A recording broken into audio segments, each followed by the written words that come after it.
माझ्या नवऱ्याकडून मला मूल होत नव्हतं. घरामध्ये सासूचे टोमणे ऐकून मी खूप वैतागले होते. मला काही करून आई व्हायचं होतं. आता लग्नाला 5 वर्ष होत आली, तरी पण मला मूल होत नव्हतं. कमी कुणामध्ये आहे हे मला कळत नव्हतं. म्हणून माझ्या एका मैत्रिणीच्या सांगण्यावरून मी एका तांत्रिकाकडे गेले. तांत्रिकाने मला खायला प्रसाद दिला. ते प्रसाद खाल्ल्यावर मला तासभर काहीच समजत नव्हतं. माझ्यासोबत कोण काय करत आहे. जेव्हा मला होश यायचा तेव्हा मला एका वेगळ्या सुखाची अनुभूती व्हायची. माझ्यासोबत असं का घडत आहे हे जाणून घेण्यासाठी एके दिवस मी त्या तांत्रिकाने दिलेला प्रसाद खाल्लाच नाही आणि तसेच झोपण्याचं नाटक करू लागले. मग ते तांत्रिक माझ्या जवळ आला आणि माझी साडी वर करत होता. मला आई व्हायचं होतं. मग त्या तांत्रिकांनी पण कपडे काढायला सुरुवात केली आणि त्याचं ते भल्लं मोठं पाहून मी स्वतःवर नियंत्रण ठेवू शकले नाही आणि मग त्याने 3 वेळेस माझ्यासोबत. माझं नाव आरती आहे. मी एक साधारण आणि साध्या विचाराची बाई आहे. माझा नवरा एका छोट्या कंपनीत नोकरी करतो आणि आमच्या लग्नाला आता 6 वर्षे पूर्ण झाली आहेत. सुरुवातीला लग्नानंतर खूप आनंदी होते. सगळं काही छान चाललं होतं. पण आता लग्नाला काही वर्षे झाली तरीही आम्हाला अजून मूल नाही आणि त्यामुळे मी खूप दुःखी असते. सासूई याबद्दल सतत टोमणे मारत असते, काहीतरी उलटसुलट बोलत असते. त्यामुळे माझ्या मनात सतत अस्तव्यस्त आणि दुःख असायचं. एकदा माझी एक मैत्रीण नेहा, तिच्या मुलीचा वाढदिवस होता. नेहाने मला वाढदिवसाला बोलवलं होतं आणि मी तिच्या घरी गेले. वाढदिवस साजरा झाल्यानंतर आम्ही गप्पा मारत बसलो. त्यावेळी नेहा मला म्हणाली, तुला अजून मूल होत नाही ना? मी एका तांत्रिकाला ओळखते. तो खूप चांगला आहे. त्याच्याकडे गेल्यानंतर तुला नक्कीच फायदा होईल. मी आधी थोडा विचार केला, पण शेवटी मी तिचे ऐकून तांत्रिकाकडे जाण्यासाठी तयार झाले. आम्ही एक दिवस ठरवून तांत्रिकाच्या घरी जायचं ठरवलं. तांत्रिकाचं घर गावापासून थोडं लांब होतं आणि मी आणि नेहा तिथे पोहोचलो. घर एकदम साधं होतं, पण तांत्रिकाचं वागणं थोडं विचित्र होतं. तो माझ्याकडे विचित्र नजरेने पाहत होता, जणू त्याचं लक्ष माझ्या शरीरावरच होतं. मला त्यावेळी त्याचं वागणं थोडंसं अजीब वाटलं, पण मी त्याच्याकडे दुर्लक्ष केलं. आम्ही तांत्रिकाला सर्व काही सत्य सांगितलं. तो म्हणाला, मूल होण्यासाठी तुला माझ्याकडे प्रत्येक हप्त्यातून एकदा यावे लागेल. पण हो, तुला एकटीलाच यावे लागेल. हे ऐकून मी गोंधळले, पण तरीही मी तयार झाले. घरी आल्यावर मी नवऱ्याला काहीच सांगितलं नाही. रोजच्यासारखं सगळं शांत आणि साधं होतं.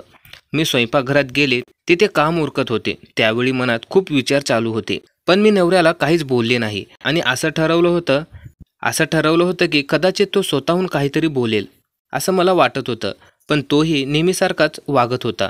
त्यांनी काहीच विचारलं नाही. मीही तशीच राहिले. रात्रीचे जेवण तयार झालं आणि आम्ही दोघे जेवायला बसलो. नवऱ्याने नेहमीप्रमाणे माझ्या स्वयंपाकाचं कौतुक केलं. तो म्हणाला, तू इतकं छान स्वयंपाक करतेस की प्रत्येक वेळेस काहीतरी नवीनच असतं. त्याच्या बोलण्यात नेहमीसारखी आपुलकी होती, पण आज त्या शब्दाचा आधार काहीसा वेगळा वाटत होता. मला त्याच्या कौतुकात एका प्रकारची सहजता आणि प्रेम जाणवत होतं. ते कदाचित मी रोज अनुभवत नव्हते. जेवणानंतर मी सगळं आवरून घेतलं, घर साफ केलं आणि मग झोपायला गेले. रात्री 11:30 वाजले होते. मी हलकेसे थकले होते, त्यामुळे लगेच झोप लागली. नवरा काहीतरी कामासाठी बाहेर गेला होता. मी त्यांचं येणं थांबवलं नाही, कारण मला माहिती होते की तो थोड्या वेळाने येईलच. काही वेळाने मला जाणवलं की नवरा घरी परतला आहे. त्याने हळूच दार उघडलं आणि आत आला. मी झोपलेलेच होते, पण त्याच्या जवळ येण्याचा मला भास झाला. त्यांनी मला जवळ ओढलं आणि अचानक मी जागी झाले. त्यांच्या त्या घट्ट मिठीत एका प्रकारचा सावरलेपणा जाणवत होता. तो मला हलकासं चुंबन घेऊ लागला. त्याचे ओठ माझ्या कपाळावर आणि गालावर हळूवार फिरत होते. त्या स्पर्शात खूप प्रेम आणि आपुलकी होती. आम्ही दोघेही शांतपणे एकमेकांच्या प्रेमात गुंतून गेलो. त्यांचे हात मला घट्ट धरून होते, जणू काही त्यांनी मला कधी सोडूच नये असं त्याला वाटत होतं. त्याच्या त्या जवळीकने माझ्या मनात साचलेले सगळे विचार विरघळून गेले.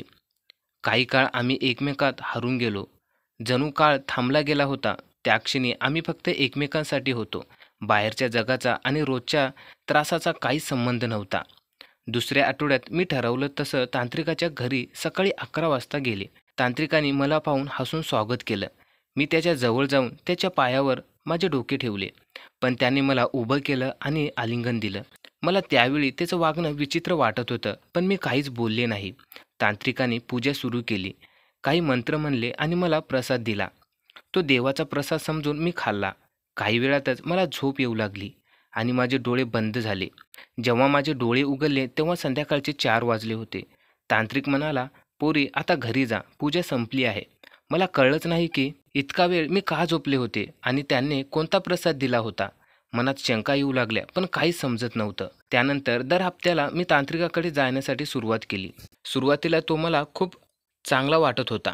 सुरुवातीला तो माझ्याशी खूप छान वागत असे आणि माझ्या अडचणी सोडवण्यासाठी तो वेगवेगळे उपाययोजना सुचवत असे. प्रत्येक वेळी तो मला प्रसाद द्यायचा आणि म्हणायचा, "हा प्रसाद खा." असं म्हणत तो माझ्या हातात प्रसाद ठेवायचा.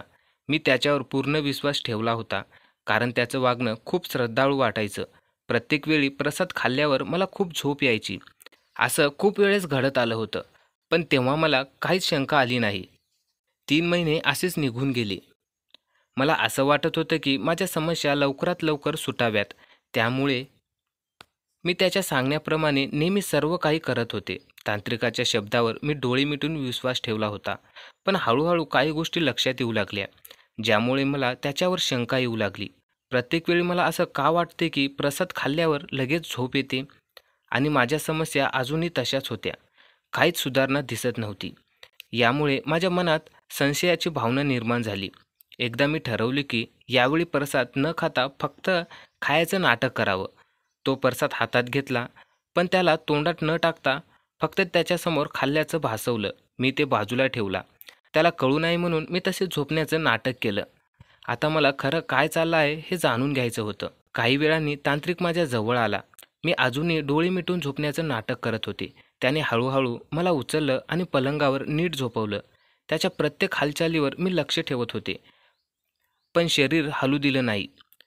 त्याने माझ्या साडीचा पदर हळूच बाजूला केला आणि त्याच्या हाताने माझ्या शरीराला स्पर्श करू लागला.